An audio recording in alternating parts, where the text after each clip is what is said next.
From Columbia, in high definition, this is WIS News 10 Awareness.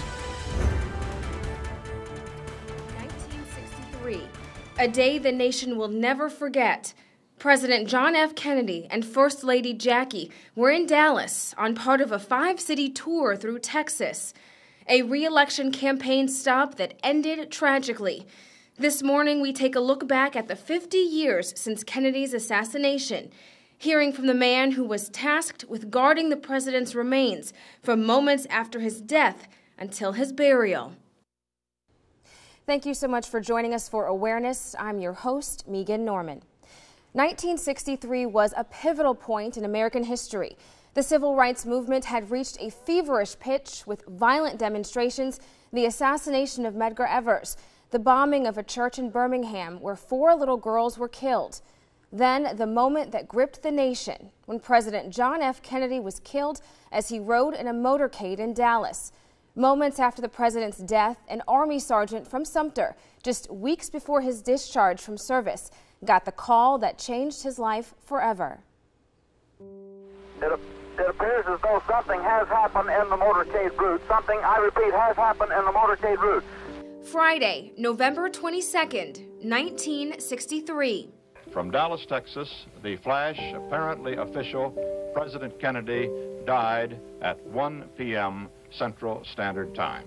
Later on that fateful Friday, Sergeant James Felder got the call to organize the honor guard that would bury President John F. Kennedy. He said, "Sergeant Felder, you heard the news?" I said, "Yes, I did." He said, "Well, your leave has been canceled. You need to get out here to Fort Myer and go to Dallas to pick up the president's body." He never made it to Dallas because First Lady Jackie Kennedy and Vice President Lyndon B. Johnson immediately boarded Air Force One and headed back to Washington.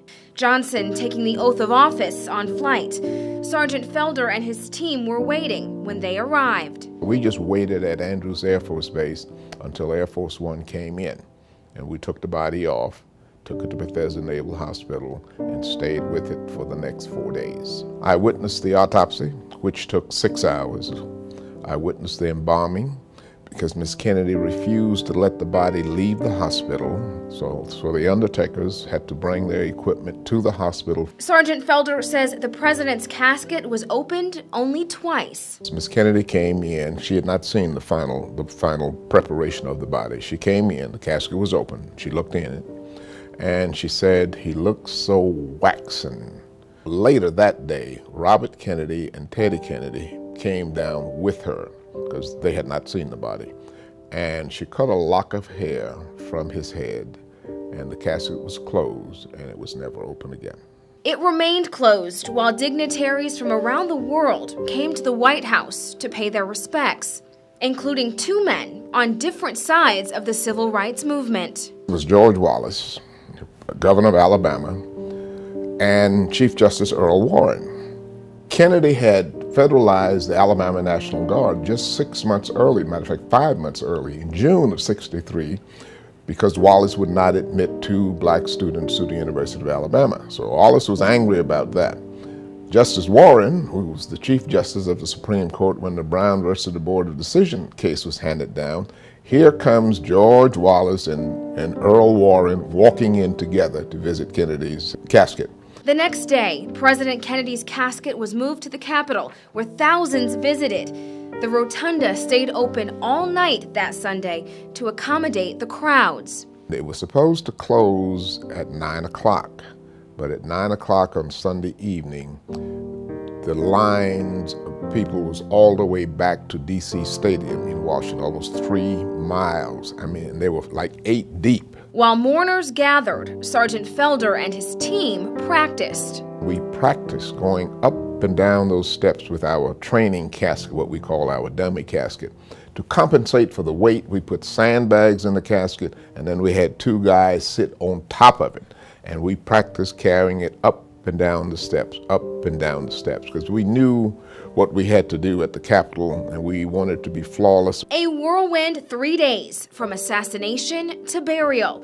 There are many memories Sergeant Felder will never forget, including John saluting his father. You try to put sympathy out of your mind, But that moment just resonates with me today. I can still see him standing there. He was only 3 years old. Matter of fact, it was his birthday.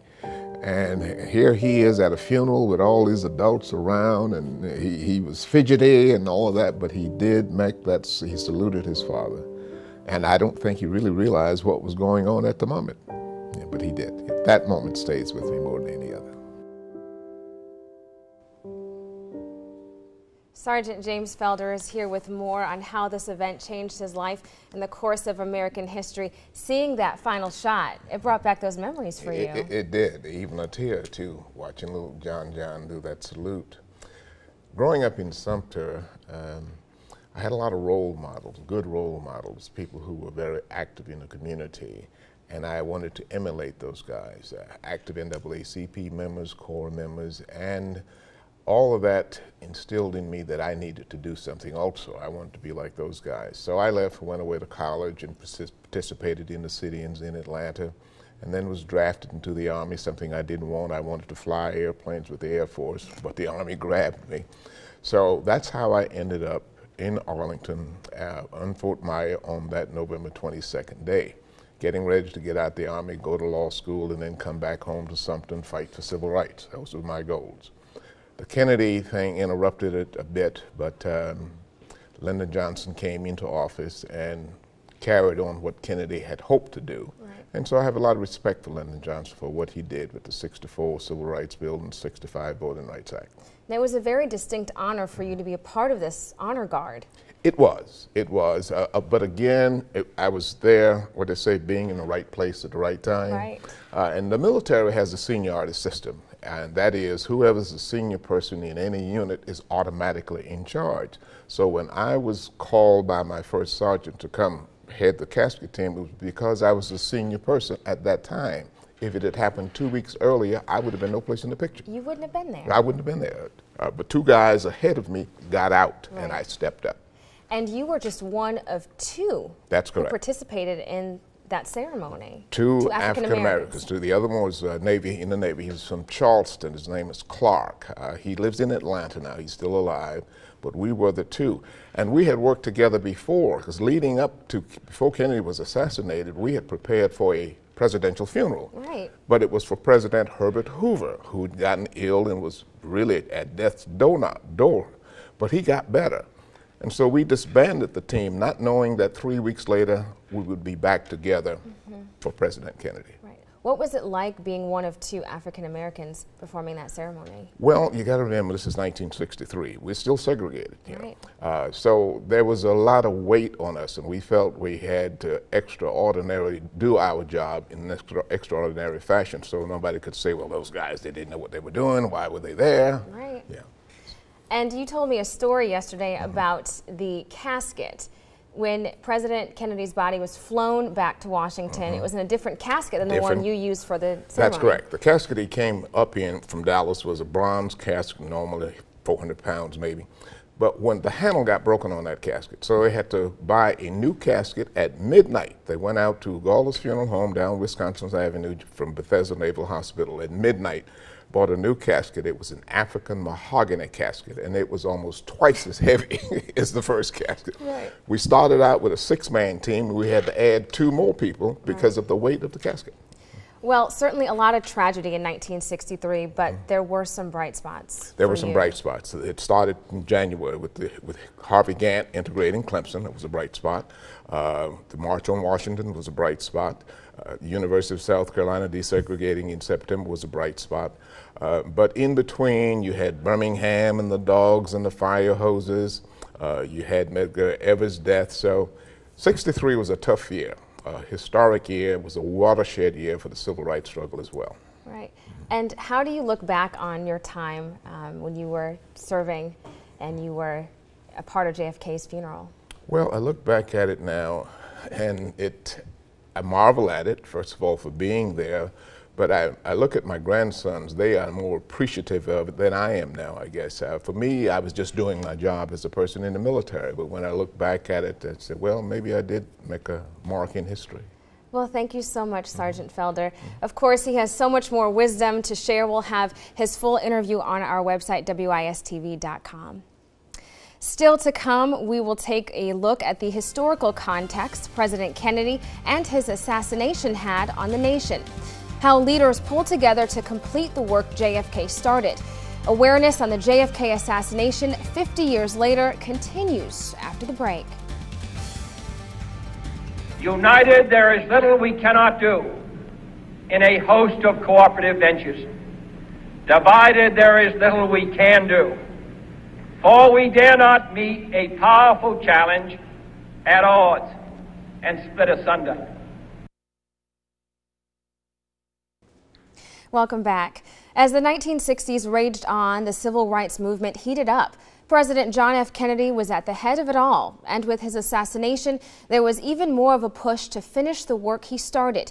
Here with the historical context is Kent Germany, Associate Professor of History at USC.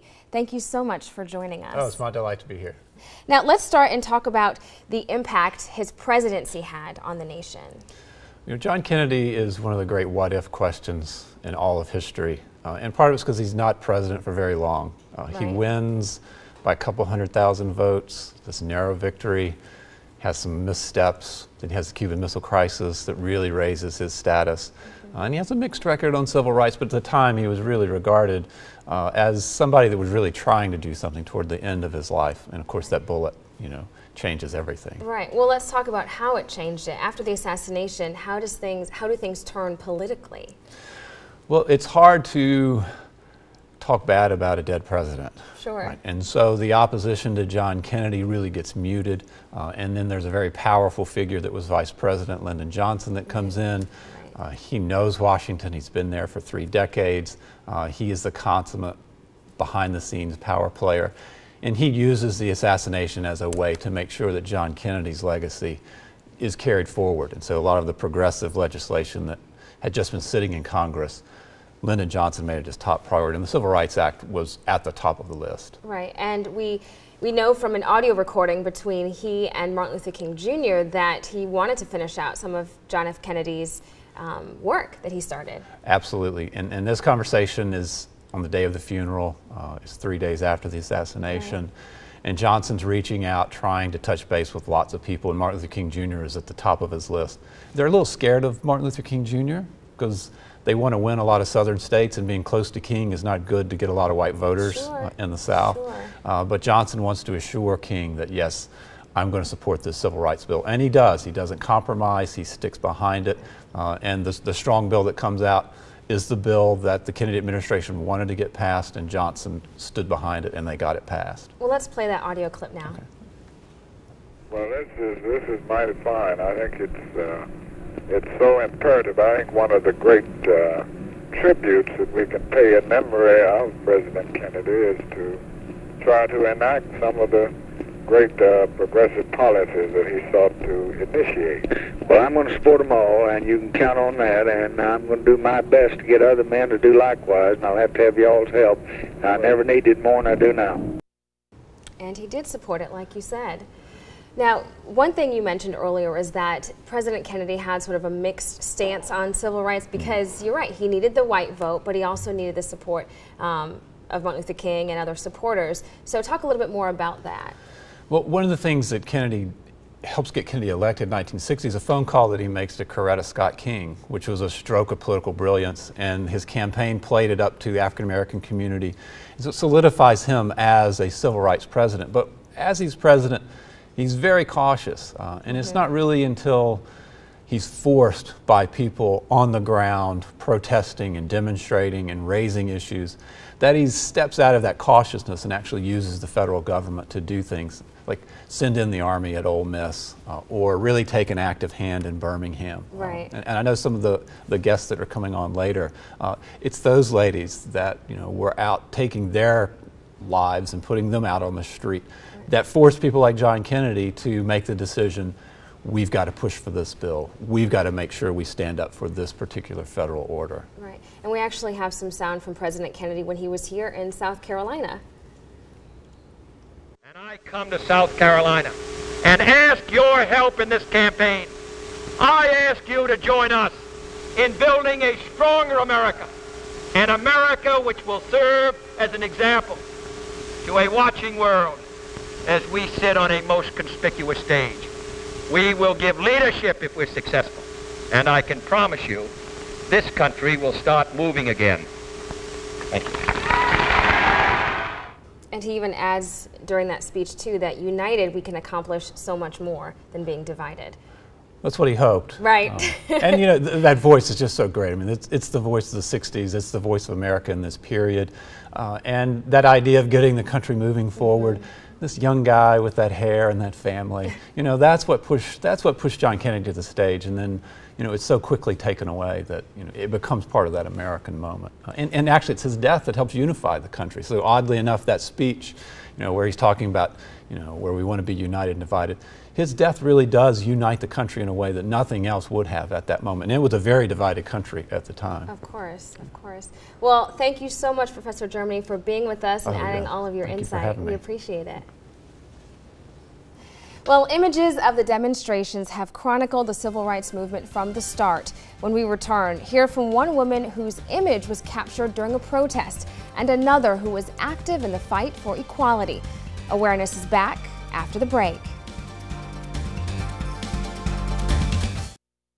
A moving exhibit in 7 cities, including Columbia, of the civil rights movement. Columbia 63 is a compilation of pictures and video of protests and demonstrations. There's one iconic piece in the exhibit of 4 women, Benedict College students, at a sit-in. One of them is here with us today. Martha Kelly joins us, along with Mary Page, who was active in the civil rights movement here in Columbia. Thank you, ladies, so much for joining us. Thank you for having us. Ms. Kelly, let me start with you. What was it like to see your face at that counter in that photo? It was awesome. I looked, I said, oh, that's me. And everybody said, that's you? I said, yes, that's me. And then I pointed out the other 2 ladies, my friends that I knew. The third person, I still haven't remembered her name, but I told them who the other 2 ladies were, and I knew them, and I knew both of them had died, because one had died 2 years ago. Okay. And they said, that's really you? I said, that's me. I know that's me. And then they started believing. You know, I was at a celebration. They was remembering Reverend C.J. Whitaker in Greenview, at Greenview Park. And that's where it was set up. And I looked at the picture. I said, wait a minute. There you are. I said, that's me, y'all. And everybody looked, said, Martha, that's you? I said, yes, that's me. And it was a total surprise to everybody, even the one who had the set up, the picture set up. They say, that's really you? I said, yes, that's me. I know that's me. Now, talk a little bit about your role during the civil rights movement and some of your activism. Well, really, I hadn't been that active, but when they said they were going to do the demonstration, I'm from Columbia. So when they said they would do the demonstration, I had no hesitation that I wanted to be a part of this. Why? Because every day we had to go through Columbia to go home. We had to catch the city bus to go home, and we had to walk uptown to do it. And we couldn't get anything to drink after walking uptown from Benedict. So when they said they were going up to sit at the counters, I said, oh, okay, I'm going to be a part of this. My friends, my girlfriends and I said, oh, we're going to be a part of this. Right. So we decided to go. Not knowingly, my parents would have not approved, because, you know, my parents from the old school, and but we went anyway. Right. And but you know, it was really something to see that. Even we had been there every year. We had gone through town every day. Right. And we couldn't get anything to drink. Right. And this was a chance. Maybe we could break the code, and we might be some of the first ones to get a drink. And you had to try, and just also, Ms. Page also participated in a sit-in. Tell me a little bit about that. Oh, well, we just went, we knew we weren't going to get anything. We were just going to sit. It was just because, you know, it was King had said, it was nonviolent, so all we were going to do was to sit, ask to be served. Right. And we weren't served, of course. Right. But we went with, it was a professor at lunchtime that the professors would carry groups. Every day they would have a different group to carry. And I just was in the group that day and wanted to be a part of it too. Well, I want to thank you ladies for what you did during that time, because you helped pave the way for so many of us today. So what would you like to say to the current generation out there who may be out of touch with what kind of impact the civil rights movement had? I ask them to look back in history and see how far we've come, yet we have not made it.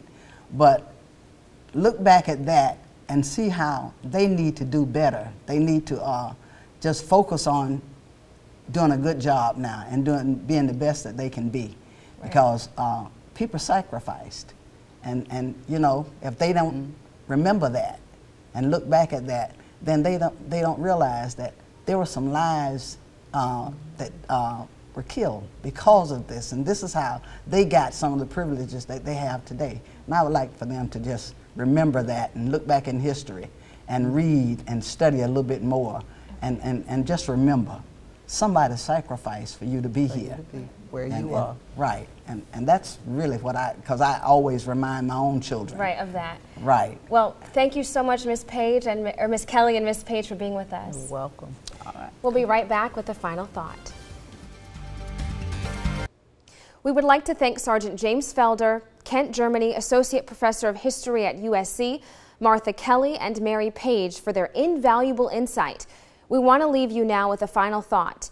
This time it comes from President John F. Kennedy himself. Until next time, I'm Megan Norman. This is Awareness. I do not believe that any of us would exchange places with any other people or any other generation. The energy, the faith, the devotion which we bring to this endeavor will light our country and all who serve it. And the glow from that fire can truly light the world. And so, my fellow Americans, ask not what your country can do for you, ask what you can do for your country.